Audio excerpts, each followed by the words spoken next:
오늘 유튜브 주제는 박근혜의 대구행과 유영하의 존재 이유, 이런 약간 멜랑콜리한 타이틀을 가지고 한 말씀을 드리겠습니다. 자, 박근혜 대통령 이야기인데요. 사면에서 대구행까지를 우리 한번 리뷰를 한번 보기로 하겠습니다. 작년 12월 31일이죠.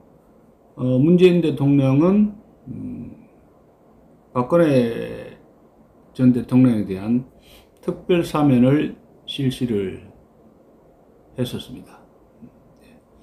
그 이유는 특별 사면, 아마 삼성병원의 의사들이 권고를 했다 그래요. 건강이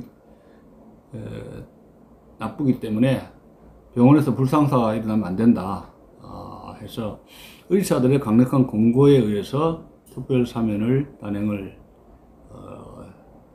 했었습니다. 그래서 그 뒤에 책이 나왔죠. 봄에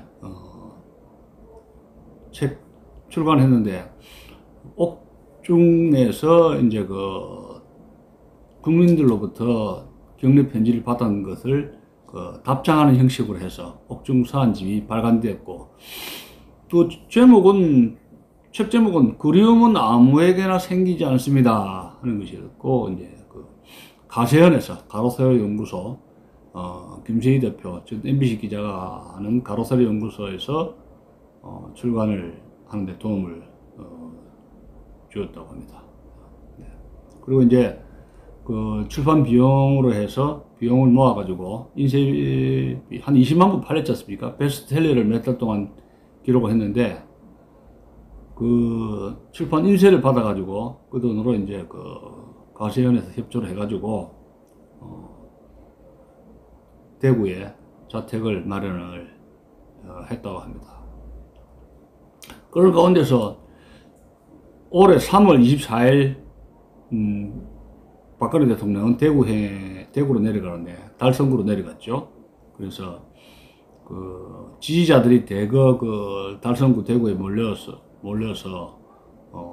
그 주위에 많이 이제 집회도 하고 이렇게 했는데, 그래서 대구 달성구 박근혜 대통령의 자택이 보수의 성지가 되는 것이 아니냐, 이런 말도 오고 갔습니다.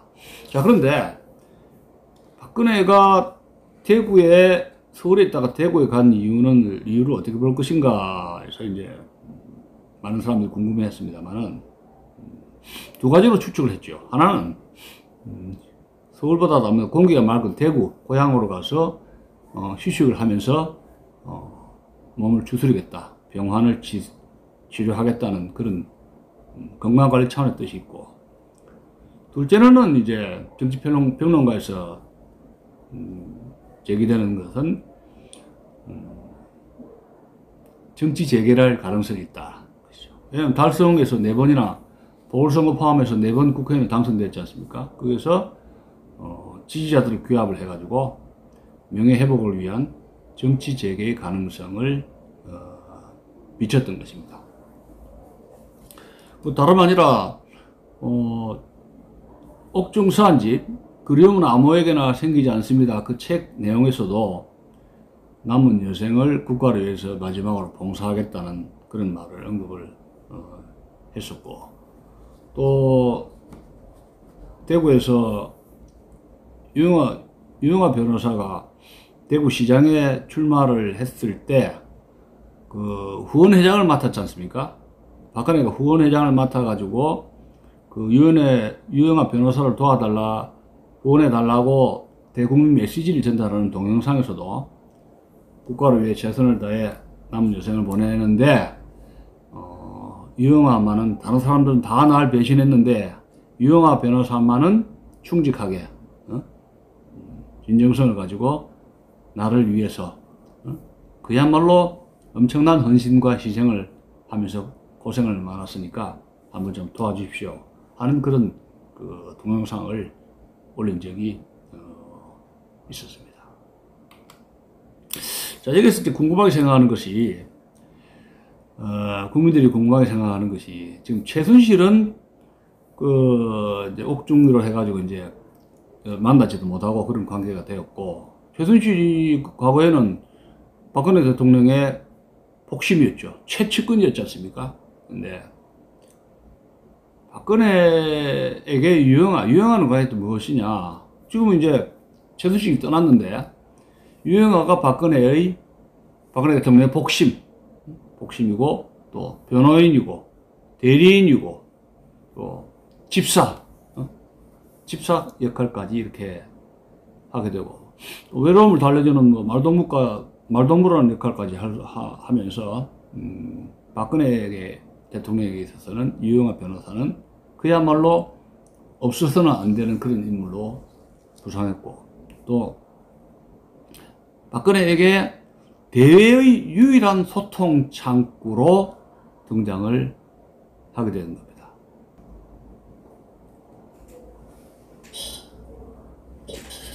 유영아 없이는 박근혜는 아무것도 할 수 없는가? 정상적인 생활을 할 수 없는가? 제가 그런 약간 심한 문제를 제기를 하는 것입니다. 그렇다는 게 아니고 한번 생각해 보자 이런 이야기입니다.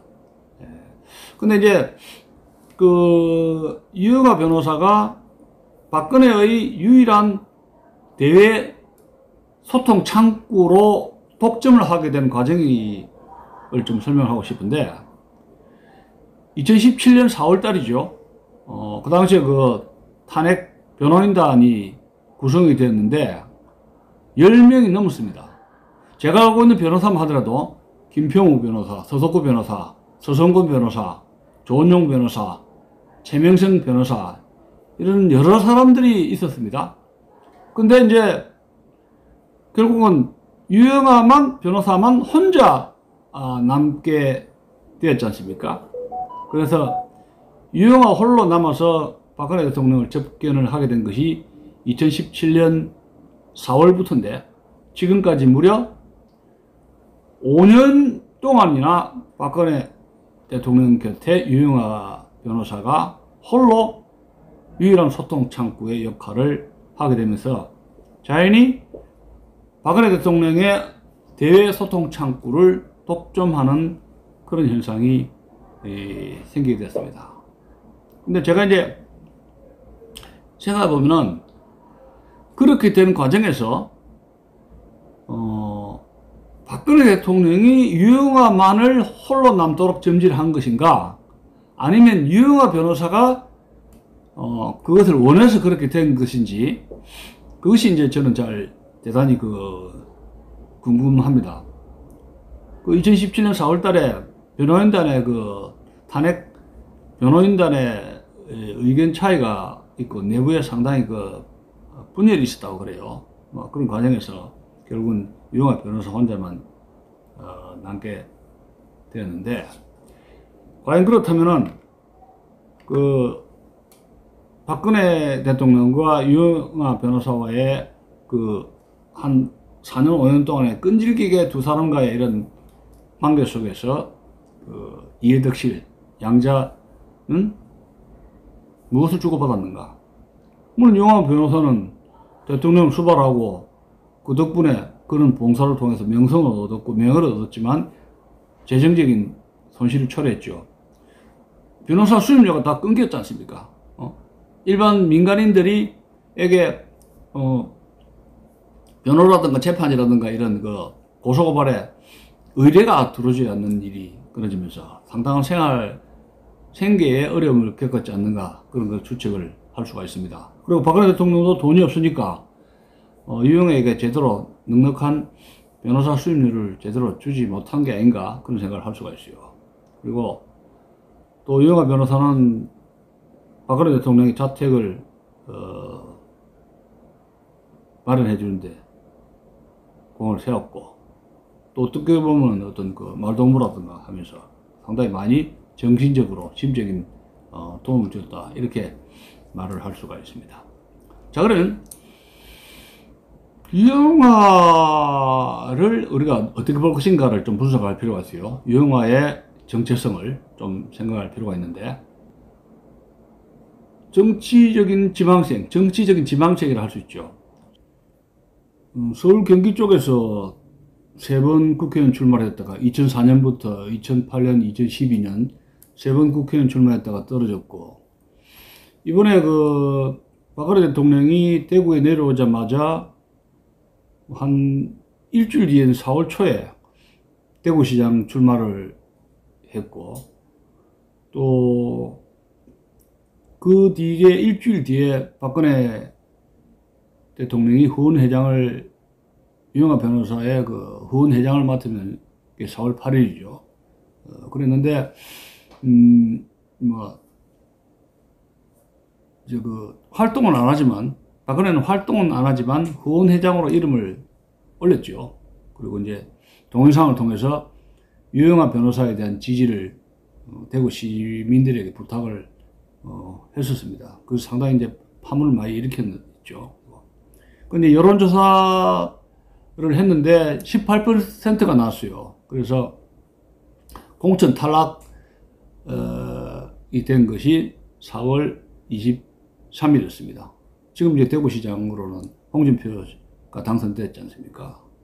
그리고 이제 유영하는 여기 그치지 않고 다시 한번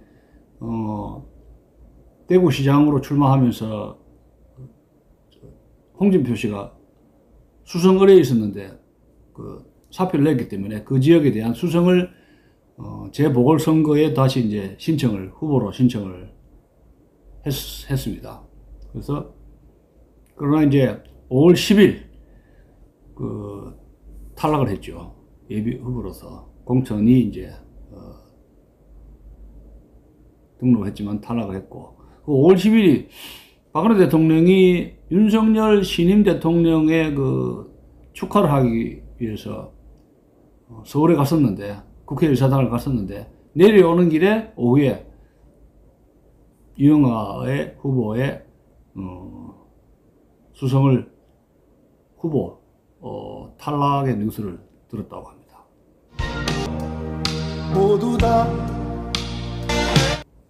자, 그럼 제가 이게 왜 말씀을 드렸냐면, 정치적으로 계속 이제 야심을 키우는 유영하인데, 그러면 이제 박근혜 대통령을 업은 거죠. 유영하가 박근혜 대통령을 업은 것이 이번만은 아니죠. 그 유명한 2020년 4.15 총선 약 한 5주 전 3월 4일 박근혜 대통령의 그 유명한 메시지를 직접 읽었지 않습니까? 기자회견을 해가지고 유영하 변호사가 읽었는데, 그때 유영하 변호사가 박근혜 대통령의 메시지를 대독한 내용의 핵심은 뭐냐면, 태극기 세력들은 거대 야당, 자유한국당입니까?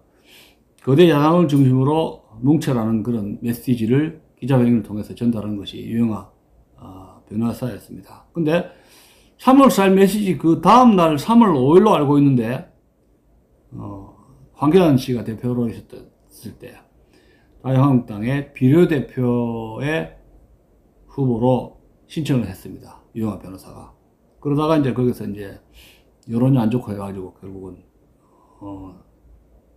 후보 순위에서 밀리고, 또 황교안 체제는 선거에서 더불어민주당에 참패를 하게 되는데, 그때 이제 우리 공화당도 뻥치 뿌린 거죠. 네. 이제 이 두 가지 경우를 보면은, 여기에는 반복되는 패턴이 있습니다. 유영하 변호사가 하는 정치적인 어떤 그런 코스를 보면은 반복되는 패턴이 있는데, 박근혜 대통령을 업고 정치 무대를 계속 나아가는 그런 모습이고, 또 그것은 또 지금의 국힘당, 과거의 자유한국당이죠. 국힘당, 그전 자유한국당의 둥지를 통해서 국회의원이라든가 지자체 출마를 하려는 정치적 야심이 변치 않고 그대로 있다 하는 점입니다. 근데 이제 또 한번 보면은, 근 5년에 걸쳐서 유영하 변호사는 박근혜 대통령의 복심, 대변인, 유일한 변호사, 또 대외창구로 박근혜 대통령의 대창구를 독점하면서 본의 아니게 문고리 역할, 제2의 최순실 역할을 하게 됐지 않는가, 그런 생각을 하게 됩니다.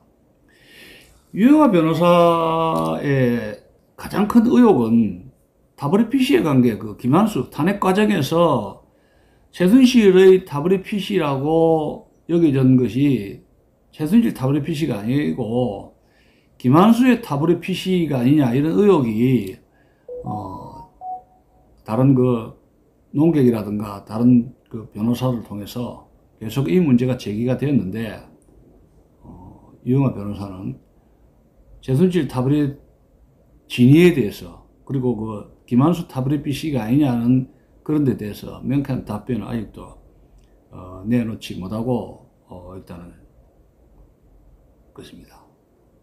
그래서 과연 유영하와 박근혜의 콤비가 같이 갈 때, 계속 갈 때, 과연 박근혜 대통령의 명예회복과 진실규명에 유영하라는 변호사가 과연 진정으로 도움이 되는 것인가 하는 의혹이 제기되지 않을 수가 없는 것입니다. 자, 그러면 그 박근혜 대통령이 대구행으로 이와 연결돼서 대구행으로 갔을 때 정치 재개를 하지 않느냐는 정치평론가의 여러 분석이 있었습니다. 그렇다면 박근혜 대통령의 정치적 자산을 우리 한번 검증할 필요가 있어요. 건강, 기본적인 건강이고, 조직, 자금, 그리고 정치적인 판단 능력, 이렇게 네 가지로 볼 수 있는데, 지금 박근혜 대통령이 가지고 있는 것은 아무것도 없습니다. 아무것도 없어요. 완전히 빈털터리죠. 돈도 없죠. 건강도 나쁘죠. 조직도 없죠. 정치적 판단력을 모르겠어요. 뭐 도쿠가와 이에야스의 역사책, 시간이 많으니까 대망이라는 그런 책을 읽었다고 자기 그 옥중 자서전에 이렇게 써 있는 거 보니까 뭐 책은 뭐 많이 읽은 것 같습니다만 생각은 더 깊어지겠죠.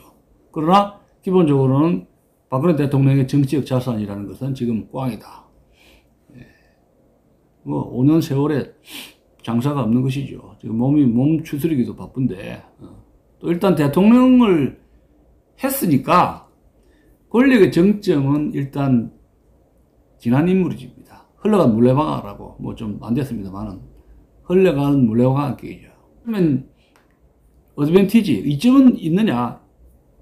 이점이 없다고 볼 수는 없죠. 이거 뭐 안 된다 하면 또 실망을 하니까, 유튜브하고 이 독자들이 실망하니까, 정치 재개 가능성을 우리가 바라본다면, 희망을 좀 본다면, 정치적 바람이죠.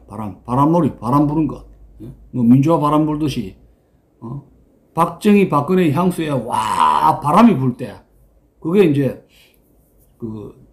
돌풍, 돌개바람처럼, 와, 토네이도처럼 그런 바람이 불 수가 있는데, 아직은 그런 바람, 돌풍은 불지 않았다고 볼 수가 있습니다. 그게 자택에, 대구에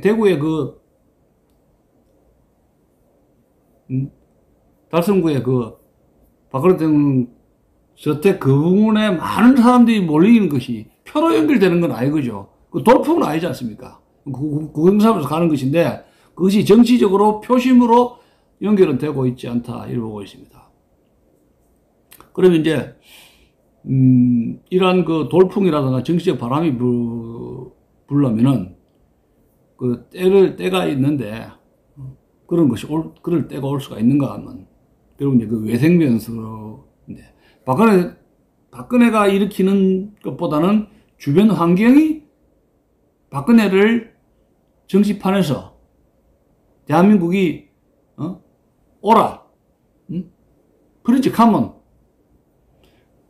박근혜를 부르는 국가적 위기가 올 수 있느냐, 요게 이제 문제죠. 이게 윤석열 정권이 이제 실정을 거듭하거나, 윤석열 대통령이 계속 이제 자충수라든가 똥보를 찰 때, 실정을 거듭할 때, 국민들이 실망을 해가지고, 더불어민주당으로는 가지 못하고, 보수의 아이콘이 누구냐를 찾고, 그때 보면은 박근혜라는 잔다크의 보수의 아이콘에 다시 기대할 수 있느냐, 이런 것을 우리가 생각을 할 필요가 있습니다. 근데 유영하 변호사는 유튜브에서 출연해가지고, 언론에 출연해가지고, 박근혜 대통령은 정치 안 한다고 했습니다. 친박 연대는 없습니다. 이렇게 단언을 한 것을 여러분들은 기억을 할 것입니다. 누구보다도 박근혜 대통령을 잘 아는 박근혜의 복심 유영하가 정치를 안 한다, 친박 연대를 없다고 했다는 것은 그 의미를 신중하게 잘 생각을 해봐야 할 것 같습니다. 그것이 무슨 뜻인가 하는 점을. 스스로가, 유영하 변호사는 박근혜를 지근거리에서 관찰하면서 앞으로 박근혜는 정치를 하기는 어렵지 않겠는가, 그런 생각을 했을 수가 있다는 사실입니다. 그건 뭐 두고 보야 될 일이죠. 자, 대구행 이후에 그 박근혜의 그 문제점을 우리가 한번 생각해 본다면, 물론 윤석열 신임 대통령이 취임식을 참석해가지고 윤석열과의 잠정적인 화해를 어쩔 수 없이 했습니다만은, 자신의 건강 문제라든가 향후 일정이라든가 대국민 메시지를 구체적으로 국민들에게 소상하게 정직하게 밝힌 것은 nothing, 아무것도 없습니다.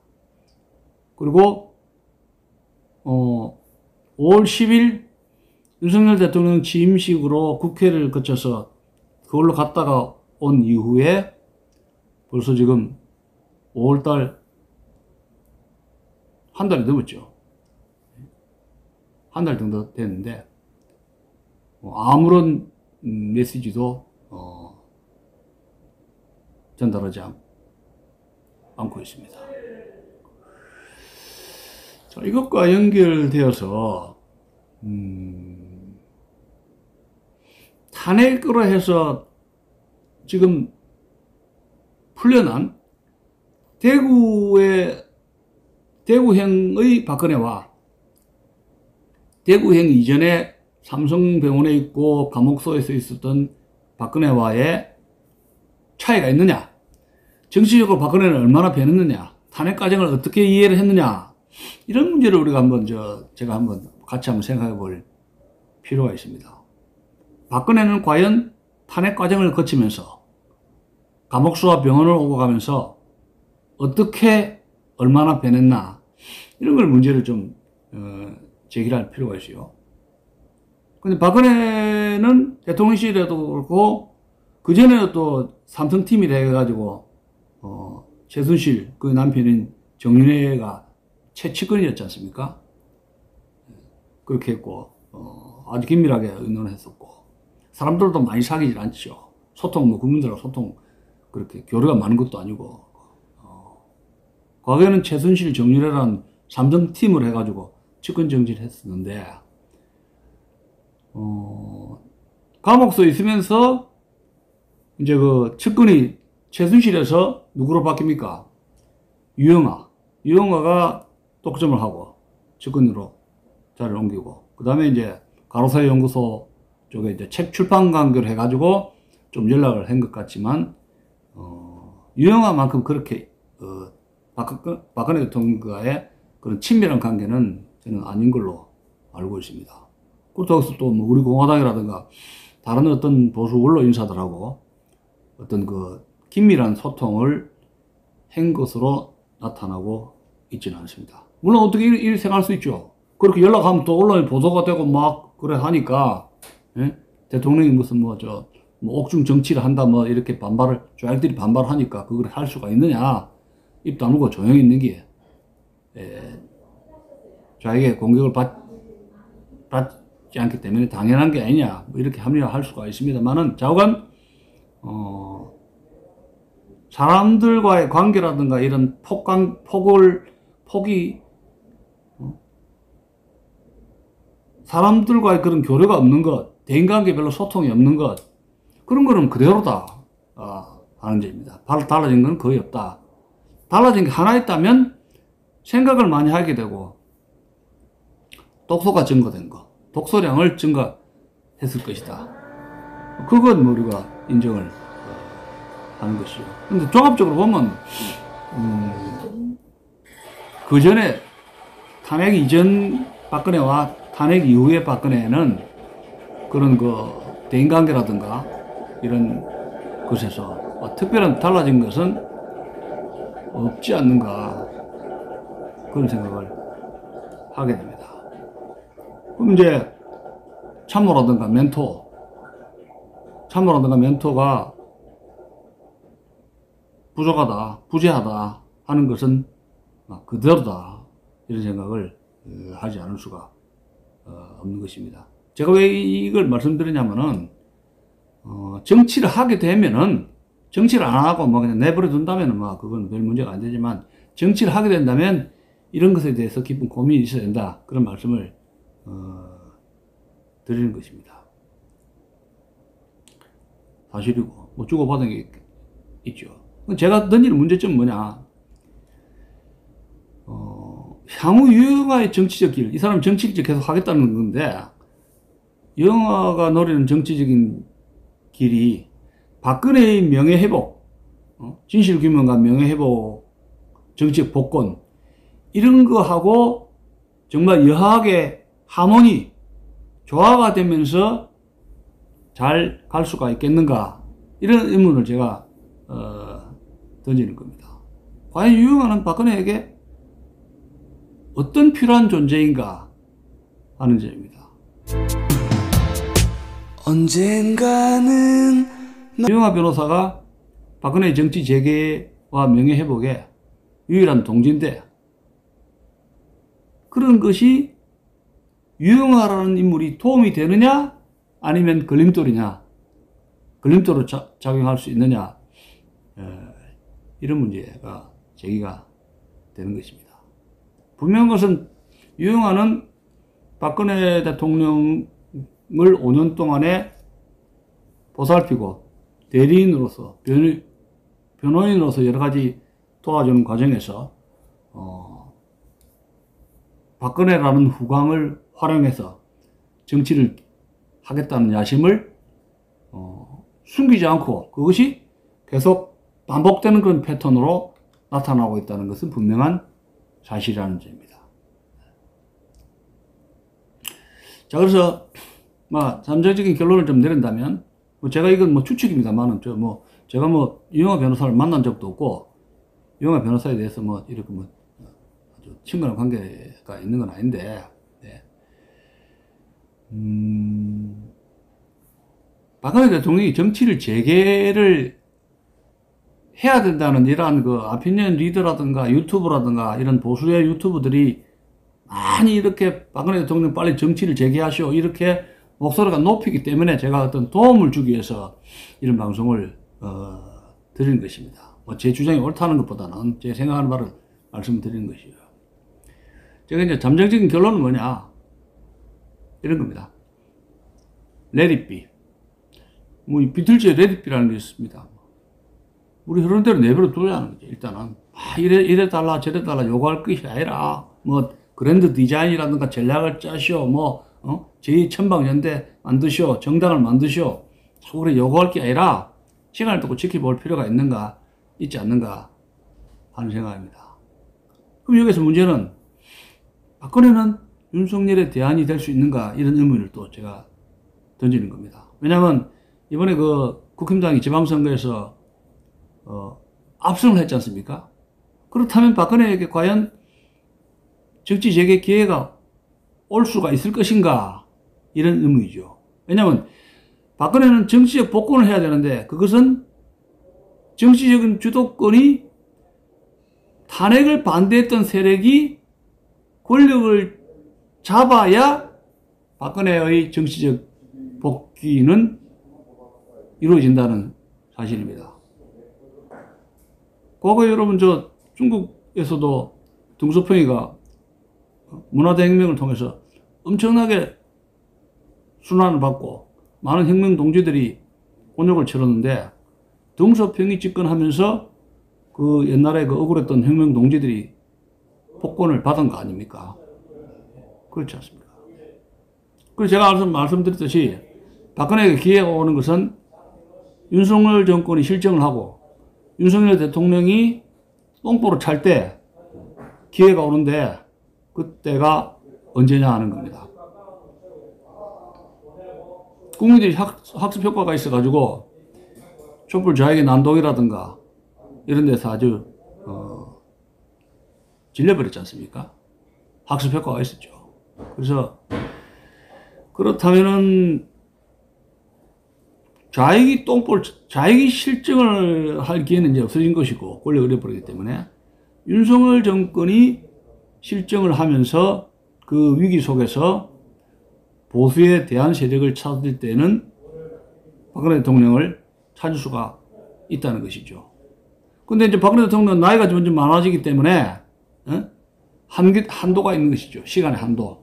그게 2024년 총선까지 남은 기간, 저는 박근혜 대통령이 정치 재개할 수 있는 기간은 앞으로 2년이라고 봅니다. 남은 기간. 2024년 총선에서 이게 이제 박근혜 대통령이 만약 정치를 재개한다면 그것이 2년 동안 이 최후의 승부처가 되지 않는가 그런 생각을 하게 됩니다.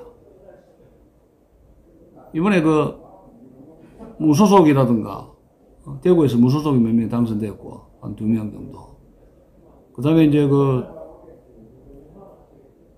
과거에 친박 출신이지만 윤석열에게 친윤으로 돌아선 과거의 그 친박 세력들, 유정복이라든가 김영선 이런 인물들이 한 4-5명 그 당선됐지 않습니까? 근데 그런 것을 박근혜의 바람이 불었다 안 불었다 이렇게 보기는 어렵습니다만은 대단히 그 군불이랄까 불이 설설 일어나고 있는 약간의 가능성을 비추고 있습니다. 박근혜는 그의 옥중 자서전에서 나라를 위해 봉사하겠다는 그런 열망을 포기하지 않으면서 도쿠가 이에야스의 그 대망 속에 나타난 그 인내, 때를 기다리는 인내를 언급하고 있습니다. 근데 그 말 뜻은 정치를 재개하고 자신의 명예를 회복하겠다는 강한 의지를 아주 내비친 것입니다. 두리뭉실하게 구체적인 그런 플랜은 계획을 세우지 않았지만은. 그리고 또 박근혜는 현재 이제 정당을 창설해가지고 성공했던 몇 안 되는 그런 인물 중에 한 분입니다. 과거에 그 친박 연대를 구성을 해가지고 선거의 돌풍을 일으켰죠. 자, 그래서 저는 앞으로 2년 동안에 2024년까지 2년 동안에 남은 기간이 박근혜의 정치 재개의 마지막 시간이라고 보게 되는데, 뭐 그냥 조용히 그냥 어떻게 되는지 지켜볼 수밖에 없죠. 뭐 이래 주시오 저래 주시오 한다는 것도 좀 귀찮은 것이고, 그분이 대한 것은 큰 실망이라든가 할 필요도 없고, 또 너무 또 막 기대할 수도 없는 것이고, 그냥 조용히 지켜볼 수밖에 없다, 그런 생각을 하게 되는 것입니다.